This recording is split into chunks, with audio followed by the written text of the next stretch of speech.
तो बताइए डॉक्टर साहब, आज के इस युग में, in this era of social media presence, loneliness एक बहुत बड़ा मेंटल चैलेंजेस है। तो इसको आप किस नजरिया से देखना चाहते हैं? देखिए, सोशल मीडिया के ज़माने में आज इंसान इतना लोनली है, बेसिकली उसके बहुत सारे रीजंस हैं। अगर हम एक एग्जांपल से समझें तो सबसे पहली बात है कि इंसान को, ह्यूमन को एक सोशल बीइंग बताया गया है, एक सोशल एनिमल बताया गया है, उसको एक सोशल मीडिया नहीं बताया गया। सोशल बीइंग का क्या मतलब है कि either man has to couple with another person, या फिर अगर हम बोले कि वो सोशल एनिमल है तो उसका कंपेनियन या तो एक ह्यूमन होना चाहिए या एक एनिमल होना चाहिए। But social media can not be our companion. अब इसको हम एक एग्जांपल से समझते हैं कि सोशल मीडिया क्यों हमारा कोई कंपेनियन नहीं हो सकता। जैसे आपके घर पे, हम सभी के घर पे सुबह को बाई आती है, ठीक है। अब वो बाई हमारे घर की पूरी साफ सफाई करती है। She takes care of our clothes, she takes care of our food and everything. So we cannot imagine a life without our house help या our house wife. लेकिन क्या वो हमारी कंपेनियन हो सकती है? वो हमारी कंपेनियन नहीं हो सकती है। एक हाउस हेल्प को हम अपने पार्टनर की तरह से नहीं देख सकते। क्यों? ना आप उसके साथ में अपना बैंक डिटेल शेयर कर सकते हो, ना आप उसके साथ में अपना बेड शेयर कर सकते हो, ना आप उसके साथ में कहीं पे किसी कंट्री में घूमने जा सकते हो। क्यों? क्योंकि उसकी एक अपनी लिमिटेशंस है। इसी तरह से आपकी हाउस हेल्प या आपकी वाइफ आपकी फ्रेंड नहीं हो सकती, आपकी कलीग नहीं हो सकती। क्यों नहीं हो सकती है? क्योंकि जैसे एक कलीग के साथ आप अपना प्रोजेक्ट डिस्कस कर सकते हो, आप अपना वर्क डिस्कस कर सकते हो, क्या आप अपने भाई के साथ कर सकते हो? आप नहीं कर सकते, है ना। इसी तरीके से आप क्या अपने कलीग के साथ में, जैसे आप उससे कुछ सीखते हो, आप अपना करियर इम्प्रोवाइज करते हो, आप क्या अपने हाउस हेल्प के साथ कर सकते हो? नहीं कर सकते। तो मेरे कहने का पॉइंट, इस एग्जाम्पल को लेने का मेरा पॉइंट ये है कि जब हम एक हाउस हेल्प को, जो कि एक ह्यूमन है, उसी को हम अपना कंपेनियन नहीं बना सकते, तो हम एक सोशल मीडिया को, जो कि एक टोटली इनएनिमेट चीज है, उसको हम अपना कंपेनियन कैसे बना सकते? तो ये जो सोशल मीडिया का यूसेज जो यंगस्टर्स, जो स्टूडेंट्स यूज कर रहे हैं, तो इनका कहना है कि स्टूडेंट्स और इनको फायदा मिलता है because they get some fuel, they get some sense of abundance by using this usage. तो वो तो यूज करेंगे, Exactly. वो तो यूज करेंगे क्योंकि उनको तो थोड़ा सा फ्यूल चाहिए, तो करेंगे, वो करेंगे, वो आपकी बात बिल्कुल ठीक है। But the key lies in drawing a fine line between usage and over usage. अच्छा, देखिए, स्टूडेंट्स यूज करेंगे, it is good up to a certain limit, लेकिन अगर वो यूसेज इतना बढ़ जाए कि वो अपने फ्रेंड्स को ही भूल जाए, अगर वो यूसेज इतना बढ़ जाए कि वो अपने सिबलिंग से ही इंटरेक्ट करना छोड़ दें, या वो नए फ्रेंड्स बनाना छोड़ दें, या वो अपने पेरेंट्स से ही बात ना करें, या वो अपने टीचर्स को इग्नोर कर दें और वो केवल एक मोबाइल फ़ोन, इंटरनेट और लैपटॉप लेके पूरा दिन निकाल दें, देन इट बिकम्स अनहेल्दी। क्योंकि एक अच्छी कंपनी, चाहे वो पार्टनर हो, चाहे वो फ्रेंड हो, चाहे वो स्पाउस हो, चाहे वो पेरेंट्स हो, एक अच्छी कंपनी आपको रिलैक्स करती है, आपके थॉट प्रोसेस को कन्वर्ज करती है, आपको एक डायरेक्शन देती है।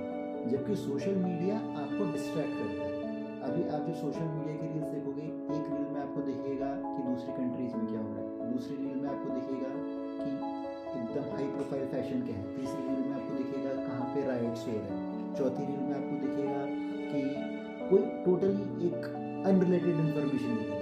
तो जैसे जैसे आप सोशल मीडिया कंज्यूम करोगे, आपका दिमाग डिस्ट्रैक्ट होता चला जाएगा। आप एक पॉइंट पे थाउजेंड्स ऑफ चीज़ों के बारे में सोच रहे होंगे, ना कि आप एक पर्टिकुलर डायरेक्शन में सोच रहे होंगे। वहीं आप जब अपने फ्रेंड के साथ में इंटरेक्शन को देखते हो कि जब दो फ्रेंड्स आपस में बैठते हैं, जब वो एक टॉपिक पे बात करते हैं, तो आपका माइंड धीरे धीरे कन्वर्ज होने लगता है, बाकी का डिस्ट्रैक्शन जाने लगता है। उस टाइम पे आप, मैं इंटरप्ट करना चाहता हूँ बिल्कुल इसमें।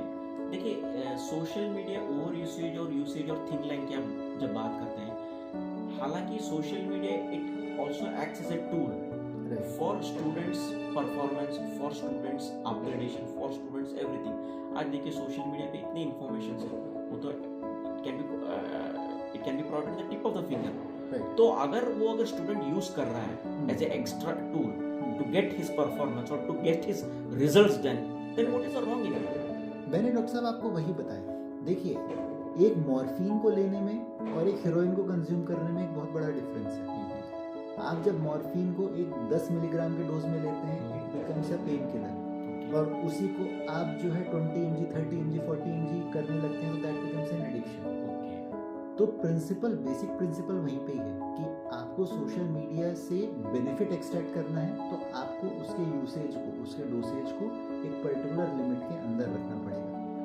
एक डोज के ऊपर अगर सोशल मीडिया कंजम्पशन जाता है तो डेफिनेटली उसके कॉन्सिक्वेंसेस बहुत ही खराब होंगे, आपकी पर्सनल लाइफ के लिए वो अच्छा नहीं होगा। उसकी वजह से क्या होगा, एक सिंपल सा प्रिंसिपल हम ऑनकोलॉजी में पढ़ते हैं। मैं एक छोटा सा यहाँ पे एक सवाल पूछना चाहता हूँ कि देखिए सोशल मीडिया से एक तो आपका नंबर ऑफ फॉलोअर्स बढ़ेंगे, अगर आपके पास टैलेंट है, आपके पास और आपकी अगर पिक्चर्स अच्छे हैं, आपके अगर फिल्टर्स अच्छे हैं, तो definitely that will be liked by many people from various gender, क्योंकि we cannot connect through physical presence to all the from different ethnicity, but social media एक ऐसा प्लेटफॉर्म है where a people can connect with different ethnicity, from different religion, from different caste, creed, everything, from it transcend borders. So you get more followers, you get globalization, you'll become a global icon in terms of digital. So अगर एक person इसको अगर use करना चाहता है to uplift himself and to get more followers, and from that more followers he will get more advertisement more. So उसमें problem क्या है? नहीं, उसमें कोई प्रॉब्लम नहीं। जैसे कि आप एक रिसर्च वर्क करते हैं, आप किसी प्रोजेक्ट में इन्वॉल्व होते हैं, तो आप उसमें एक अच्छा काम कीजिए, आप उसमें कुछ रिजल्ट्स लेके आइए, बट एक प्रोजेक्ट में किसी अच्छे रिसर्च में इतना एनग्रॉस होके क्या फ़ायदा है कि आपके फ्रेंड्स और फैमिली आपसे दूर हो जाएंगे। सेम चीज़ अप्लाइज टू सोशल मीडिया। आप सोशल मीडिया पे चीज़ें अपलोड कीजिए, आप उस पर स्पीच दीजिए, आप उस पर अपना वर्क दिखाइए, आप फॉलोअर्स गेन कीजिए, है ना, आप अपने को एक आइकन के रूप में स्टैब्लिश कर लीजिए, but at the same time आप अपने फैमिली, फ्रेंड्स और अपने रिलेटिव्स और अपने क्लोज एसोसिएट से हमेशा जुड़े रहें। अगर उस भाग दौड़ में, उस रैट रेस में, फॉलोअर्स लाने की रैट रेस में अगर आप अपने फ्रेंड्स को भूल गए या आप अपनी फैमिली से दूर हो गए, then that fan following means nothing to you. तो that is the basic idea. Doctor साहब, मैं एक छोटा सा सवाल पूछना चाहता हूँ। देखो, अगर कंप्यूटर टेक्नोलॉजी ये जो इवोल्यूशन जो हुआ है, and it is creating A parallel, जिस तरह से एक पैरेलल इकोनॉमी है, जिस तरह से डिजिटल करेंसी हो गया है, जैसे फिजिकल करेंसी से डिजिटल करेंसी, तो उसी तरह से एक अपना जो एक पैरेलल एक world where reflection of our own version, and it is in that reflection of our own version and it is creating a wonders. So उसको एंड प्रेजेंट लोगों तो लेके चल सकते हैं, अपन दोनों पैरेलली लेके चल सकते हैं, बैलेंस। तो उसमें मतलब अगर एक व्यक्ति 24 आवर्स के अंदर, देखिए पहले तो ये आविष्कार नहीं था, तो अभी सोशल मीडिया आ गया, तो एक व्यक्ति 24 आवर्स में अगर आधा टाइम उसको सोशल मीडिया में दे रहा है अपने बेनिफिट्स के लिए, सर्वाइव के लिए, तो उसमें मतलब ऐसी क्या what is the bad thing in it? उसमें जैसे मैंने आपको बताया, उसमें बेसिक प्रिंसिपल वही है कि आप उसमें कितना टाइम दे रहे हैं, दैट इज इमैटेरियल, बट आप जितना भी टाइम दे रहे हैं, the result should be constructive. आपकी खुद की मेंटल हेल्थ भी अच्छी होनी चाहिए। You should not feel lonely. The moment you start feeling lonely after consumption of social media, that itself shows कि आप उसको ओवर कंज्यूम कर रहे हैं। तो आपने एक बहुत बड़ी बात बोला, जो कंजम्पशन, जो लेवल ऑफ कंजम्पशन, जो पैसिव कंजम्पशन, जो स्क्रॉलिंग करते करते उससे जो मेंटल हेल्थ पे इफेक्ट देता है, exactly.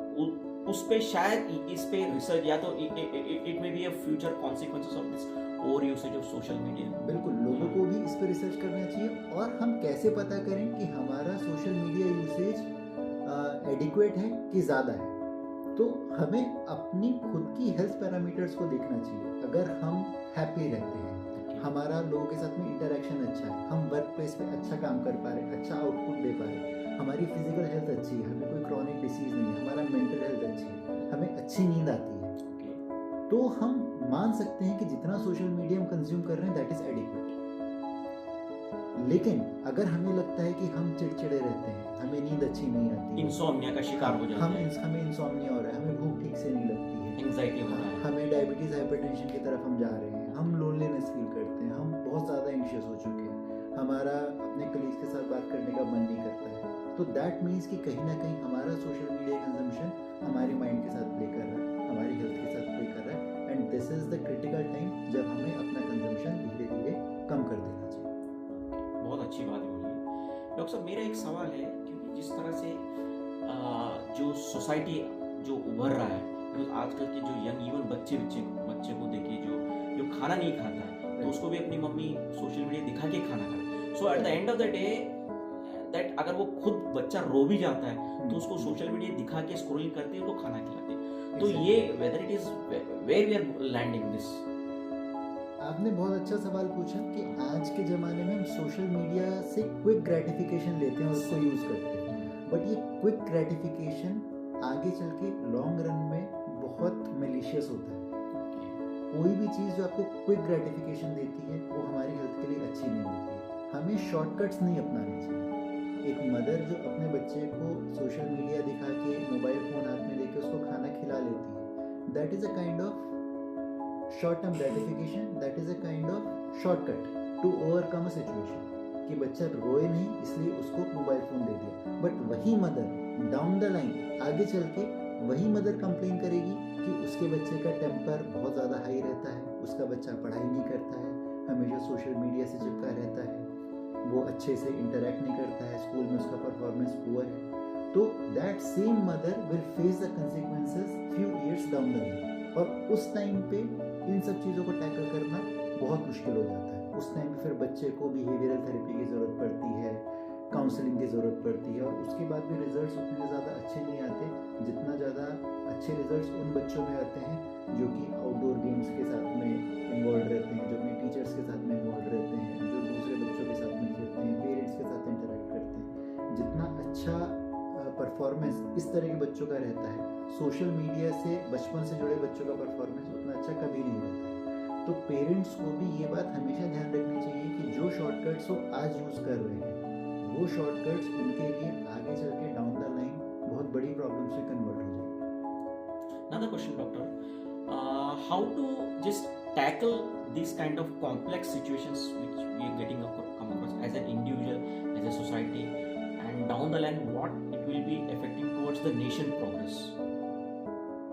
देखिए, आपने ये बहुत बड़ा सवाल पूछा। सवाल के दो एस्पेक्ट्स हैं। पहला आपने पूछा कि how do we project this to the national progress, और दूसरा आपने पूछा कि हम पर्सनली इस कॉम्प्लेक्स सिचुएशन को कैसे टैकल कर सकते हैं। तो पहले हम पर्सनली बात कर लेते हैं कि पर्सनली इंडिविजुअल लेवल पे हम क्या कर सकते हैं। तो इंडिविजुअल लेवल पे हम यही कर सकते हैं कि सबसे पहले हम ये डिफाइन करें कि हम किस टाइप का सोशल मीडिया कंज्यूम करना चाहते हैं। जैसे हमें रील कल्चर से थोड़ा दूर रहना है। जैसे कि रील कल्चर क्या है? रील कल्चर ये है कि मैं एक रील को स्क्रॉल कर रहा हूँ, मुझे उसमें फैशन भी दिख रहा है, मुझे उसमें जियोपॉलिटिक्स भी दिख रही है, मुझे उसमें हिस्ट्री भी दिख रही है, मुझे एकेडमिक्स भी दिख रहा है, मुझे उसमें स्पोर्ट्स भी दिख रहा है, और मुझे अनवांटेड कंटेंट्स भी दिख रहे हैं। तो सबसे पहले इससे क्या होगा, इससे मेरा माइंड डिस्ट्रैक्ट हो जाएगा। सबसे पहले मुझे अपने 2 या 3 इंटरेस्ट, अपने इंटरेस्ट के हिसाब से फील्ड्स चुन लेने हैं कि मुझे किन चीज़ों में इंटरेस्ट है। क्या मुझे स्पोर्ट्स और जियोपॉलिटिक्स के बारे में देखना है, क्या मुझे हिस्ट्री के बारे में देखना है, और करंट अफेयर्स के बारे में देखना है। तो मैं अपने सोशल मीडिया अकाउंट्स को इन्हीं चीज़ों के लिए थोड़ा सा फिक्स कर लूँ कि मैं जब भी सोशल मीडिया पे जाऊँ मैं केवल हिस्ट्री, ज्योग्राफी या जो मेरे इंटरेस्ट के टॉपिक्स हैं केवल उसी के बारे में सर्च करूँ, ना कि रील के चक्कर में फंसूँ जिसमें कि सारी अनवांटेड कंटेंट्स आते हैं। या अगर मुझे फैशन में इंटरेस्ट है तो मैं अपने सोशल मीडिया पे फैशन के बारे में देखूं, जिससे उसी में मेरी समझ धीरे धीरे और डेवलप होती चली जाए आगे के लिए। तो पहले तो मुझे अपना सोशल मीडिया में अपने को एक डायरेक्शन देनी है। जैसे हम कैसे फ्रेंड्स चुनते हैं कि जिनसे हम कुछ सीख सकें एक पर्टिकुलर चीज़ के बारे में, इसी तरह से सोशल मीडिया को भी हमें एक ऐसे दोस्त की तरह देखना है कि उससे हमें कुछ सीखना है। तो जो हमारे इंटरेस्ट हैं हमको उसी टाइप का सोशल मीडिया कंज्यूम करना चाहिए, ना कि हमें रील्स में जाना चाहिए। दूसरा, हमें ये फिक्स कर लेना चाहिए कि हम कितना टाइम सोशल मीडिया को देना चाहते हैं। जैसे कि हमें फिक्स कर लेना चाहिए कि इतने टाइम तक हमें काम करना है, इतना टाइम हमें अपने पर्सनल हेल्थ के लिए देना है, इतना टाइम हमें अपने सोशल इंटरेक्शंस के लिए देना है, इतना टाइम हमें फैमिली के लिए देना है, इतना टाइम हमें मी टाइम देना है जहाँ पर हम अपनी पसंद का कुछ कर रहे हैं, और एक पर्टिकुलर प्रपोर्शन हमें सोशल मीडिया के लिए रखना है। तो वो हमारी नीड के हिसाब से कम ज़्यादा कैसा भी हो सकता है, बट हमें उसको डिफाइन करना पड़ेगा। हम ये नहीं कर सकते कि हम सुबह से उठ के ही हम सोशल मीडिया कंज्यूम करेंगे, वो हमें नहीं करना। हमको एक डिफाइन कर लेना है कि हाँ 2 घंटे या 1 घंटा या जो भी हमें सूट करता है हमारे वर्क प्रोफाइल के हिसाब से, हमें वो चीज़ डिसाइड करनी है। तो पहली चीज़, हमें सोशल मीडिया का जो कंटेंट कंज्यूम करना है वो हमें मालूम होना चाहिए कि हमारा इंटरेस्ट किस चीज़ में है, ना कि रैंडम रील्स देखना है। दूसरा, टाइम एक हमें लिमिट करना है। तीसरा, हमें बीच बीच में अपने आप को इवैल्यूएट करते रहना है कि ये सोशल मीडिया कहीं हमारे रूटीन चीज़ों के ऊपर असर तो नहीं डाल रहा, कहीं हमारी मेंटल हेल्थ तो नहीं खराब हो रही, कहीं हमारी फिजिकल हेल्थ तो नहीं खराब हो रही, कहीं हमारे जो बहुत ही क्लोज फ्रेंड्स हैं कहीं हमारे से दूर तो नहीं जा रहे कि हम उनको टाइम नहीं दे रहे। तो ये 2-3 पैरामीटर्स अगर हम देख के चलें तो सोशल मीडिया हमारे लिए एक बून साबित होगा, एक एक्स्ट्रा टूल साबित होगा, ना कि वो हमें हैम्पर करेगा। दूसरा एक मैं सवाल पूछना चाहता हूँ आपसे कि जिस तरह से सोशल मीडिया में, मतलब not exactly like social media, लेकिन online discussion, online platform like Zoom और some big platform where during the time of COVID online education, जैसे खास करके बच्चों के लिए, लेकिन अभी उसका इफेक्ट उतना ज़्यादा नहीं दिख रहा है। My question to you is like online platform में जितना like nowadays online education, online platform, webinars, and even big transactions like which are closed together, they take online transactions. Right. So whether online education system can be merged with social media elements to get a new like a उसको मतलब can online education can be merged with social media to get the things right? ये आपने बहुत अच्छी बात कही, और ये डेफिनेटली मैं इससे एग्री करता हूँ कि सोशल मीडिया और ऑनलाइन प्लेटफॉर्म्स को कन्वेंशनल टीचिंग्स और कन्वेंशनल सोर्सेज ऑफ इंफॉर्मेशन के साथ में मर्ज किया जाना बहुत ज़रूरी है। जो इंफॉर्मेशन, जो टीचिंग हमें ऑफलाइन मिल रही है वो तो एक बेसिक है, कन्वेंशनल तो एक बेसिक है। उसके साथ में अगर हम ऑनलाइन सोर्सेज से कुछ सीख सकते हैं तो वो जो इन्फॉर्मेशन हमें ऑनलाइन मिल रही है उसको हम एंड ऑफ द डे जाके अपने कन्वेंशनल प्लेटफॉर्म पे डिस्कस कर सकते हैं कि वो कितने रेलेवेंट है, उसका क्या यूज़ है। तो हमेशा इसमें मुझे एक सवाल अटकता है, क्योंकि जैसे person who is entering into entertainment industry, उसके लिए सोशल मीडिया बहुत ही एक तरह से बूम है, but a person who is entering into education like e-commerce, उसके लिए भी social media is not that much, but उसके लिए भी ऑनलाइन एजुकेशन मतलब ऑनलाइन सिस्टम और ऑनलाइन प्लेटफॉर्म इक्वल।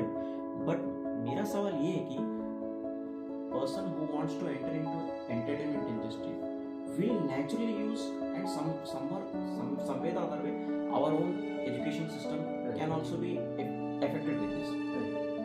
इसमें मेरा कहना ये है कि आपने बोला कि वर्क प्रोफाइल के हिसाब से वो डिफर करेगा कि कौन कितना सोशल मीडिया यूज करेगा, बट इसमें मैं आपका ध्यान उस तरफ ले जाना चाहता हूँ कि आज के ज़माने में सोशल मीडिया की डेफिनेशन सिर्फ फेसबुक और इंस्टाग्राम तक नहीं रह गई।